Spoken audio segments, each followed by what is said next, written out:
Black hole अंतरिक्ष उत्साही और आम जनता दोनों के लिए सबसे लोकप्रिय और आकर्षक विषयों में से एक है, लेकिन वे समझने में सबसे जटिल और कठिन विषयों में से एक भी हैं समस्त भौतिकी में। उनके बारे में अनगिनत विज्ञान कथा फिल्में बनाई गई हैं। उनमें से अधिकतर ब्लैक होल को किसी तरह से समय को विकृत करने के लिए कहानी तत्व के रूप में उपयोग करते हैं। यदि आप किसी कॉफी शॉप या बार में गए और किसी अजनबी से ब्लैक होल के बारे में समझाने के लिए कहा, तो वे आपको इंटरस्टेलर का कुछ संक्षिप्त संस्करण दे सकते हैं, जिसमें बताया जाएगा कि जैसे जैसे आप ब्लैक होल के करीब आते हैं, समय कैसे धीमा हो जाता है। लेकिन इसकी संभावना कम है कि औसत व्यक्ति आपको यह समझा पाएगा कि ब्लैक होल के पास समय धीमा क्यों हो जाता है और यह वास्तव में ब्लैक होल के अंदर क्यों रुक जाता है। और यही यह वीडियो है। इसके अंत तक आपके पास ब्लैक होल की अधिक स्पष्ट और सरलीकृत समझ होनी चाहिए। इसलिए यदि कोई यादृच्छिक व्यक्ति बार या कॉफी शॉप में आपके पास आता है, तो उम्मीद है कि आप कुछ महीनों का समय बर्बाद कर पाएंगे। पहली बात जो आपको जानना आवश्यक है वह यह है कि ब्लैक होल वस्तुएं नहीं हैं, भले ही उन्हें अक्सर अंतरिक्ष में तैरते हुए विशाल काले गोलाकार गेंदों के रूप में चित्रित किया जाता है। ब्लैक होल ऐसी चीजें नहीं हैं जिन्हें आप आवश्यक रूप से छू सकें, बल्कि वे अंतरिक्ष समय की अत्यधिक विकृति का परिणाम है। और इस विकृति के कारण भौतिकी में कुछ बहुत ही अजीब चीजें घटित होने लगती हैं। ब्लैक होल स्वयं इतने अजीब होते हैं कि यदि उनके अस्तित्व की व्याख्या करने के लिए ठोस गणित नहीं होता और अंतरिक्ष समय पर प्रभाव, साथ ही उस गणित का समर्थन करने के लिए निरंतर और नए अवलोकन सामने आ रहे हैं, हम ब्लैक होल को केवल विज्ञान कथा कथानक उपकरण से अधिक कुछ नहीं मानेंगे। लेकिन वे वास्तव में बहुत वास्तविक, बहुत खतरनाक हैं और वे बहुत बहुत बड़े हो सकते हैं। वैसे ब्लैक होल सभी आकारों में आते हैं। उनमें से कुछ परमाणु जितने छोटे होते हैं, लेकिन वे ब्लैक होल अपने आकार को बनाए रखने के लिए बहुत छोटे होते हैं। अपने आकार को बनाए रखने वाले सबसे छोटे झांत ब्लैक होल का द्रव्यमान हमारे सूर्य से लगभग 3 गुना अधिक है। इस माप को सौर द्रव्यमान भी कहा जाता है, लेकिन उनमें से सबसे बड़ा अरबों सौर द्रव्यमान तक पहुंच सकता है, जो हमारे पूरे सौर मंडल को आसानी से फिट कर सकता है। इसके अंदर उदाहरण के लिए अत्यंत विशाल ब्लैक होल टन 618 झांत ब्रह्मांड में सबसे बड़ा पुष्टिकृत ब्लैक होल है और इसका द्रव्यमान 60 बिलियन सौर द्रव्यमान है। और संदर्भ के लिए वह छोटा सा बिंदु हमारे पूरे सौर मंडल के आकार का है। इंटरनेट आश्चर्यजनक रूप से इस सैद्धांतिक ब्लैक होल कीवर्ड से ग्रस्त है, जिसे यहाँ सिद्धांतबद्ध किया जा रहा है। यहाँ ब्लैक होल कीवर्ड का सिद्धांत दिया जा रहा है। वर्तमान में यह अनुमान लगाया गया है कि फीनिक्स 8 टन 618 से भी बड़ा है। फीनिक्स एक ब्लैक होल 100 अरब सौर द्रव्यमान जितना विशाल हो सकता है, लेकिन उस संख्या की अभी तक पुष्टि नहीं हुई है। आधिकारिक तौर पर फीनिक्स को शीर्ष पर रखने के लिए अधिक शोध किए जाने की आवश्यकता है उस ब्लैक होल सूची का।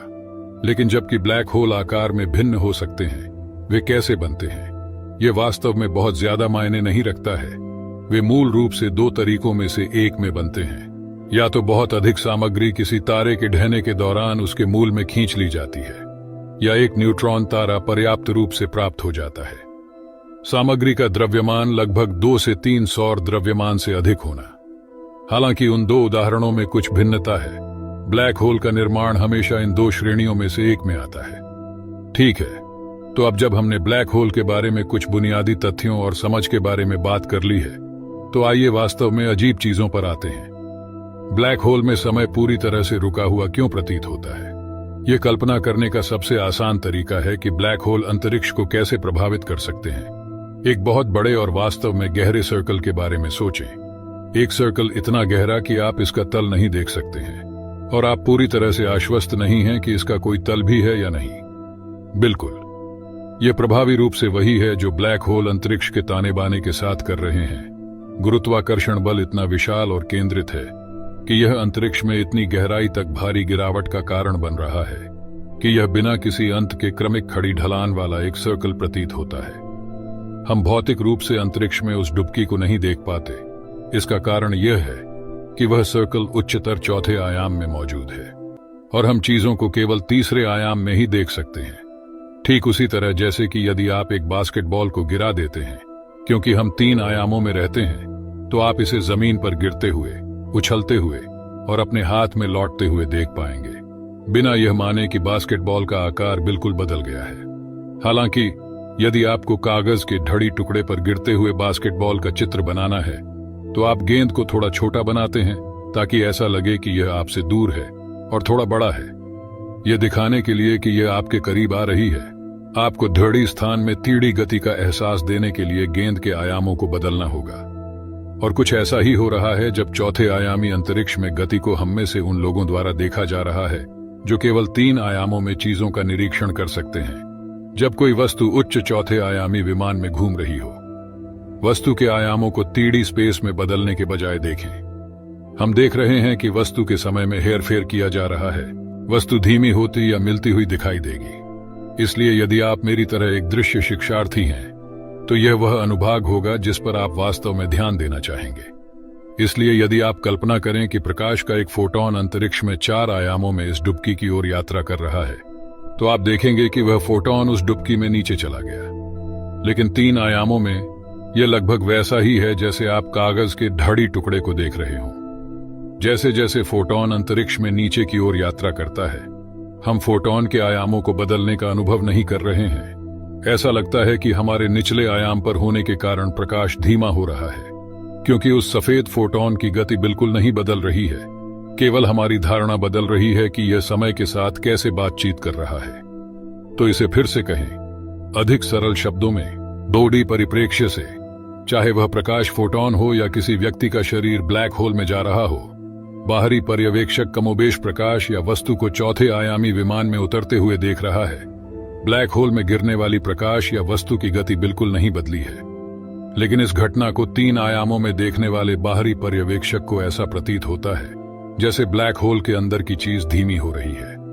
इस प्रकार ब्लैक होल अंतरिक्ष और समय दोनों में हेरफेर कर सकते हैं।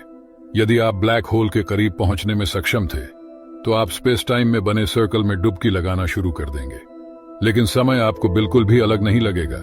यह केवल उन लोगों को अलग लगेगा जो ब्लैक होल के पास नहीं है। इसका मतलब यह है कि ब्लैक होल का समय पर प्रभाव सापेक्ष होता है। ब्लैक होल के पास आपके लिए जो हो रहा है वह पृथ्वी पर किसी के लिए नहीं हो रहा है। उन्हें ऐसा लगता है कि आप धीमी गति से चल रहे हैं, लेकिन आपको ऐसा लगता है कि वे तेज गति से आगे बढ़ रहे हैं। तो ब्लैक होल के पास समय धीमा हो जाता है। क्या यह अंततः ब्लैक होल के भीतर किसी बिंदु पर रुक जाता है, या क्या यह इतनी धीमी गति से चलता है कि ऐसा प्रतीत होता है जैसे यह रुक गया है? खैर, एक बार जब आप ब्लैक होल के घटना क्षितिज पर पहुंच जाते हैं तो यह वह बिंदु होता है जहां गुरुत्वाकर्षण इतना अधिक होता है कि अंतरिक्ष प्रकाश की गति से घूम रहा है। यहीं पर समय के बारे में हमारी धारणा रुक जाती है, क्योंकि उस प्रकाश की गति निरंतर होती है।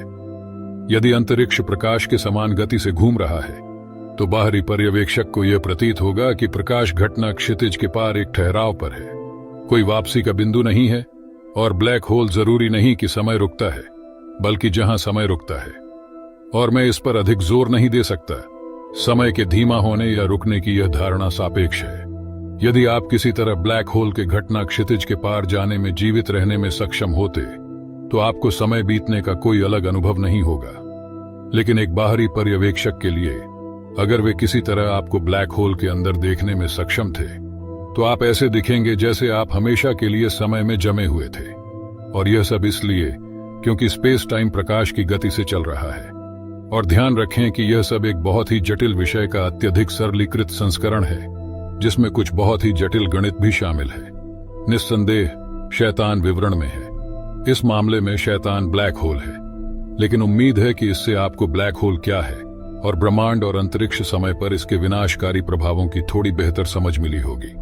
तो अगली बार जब कोई इंटरस्टेलर या सामान्य रूप से ब्लैक होल के बारे में बात कर रहा हो तो आपके पास बातचीत में जोड़ने के लिए कुछ और गहराई होगी।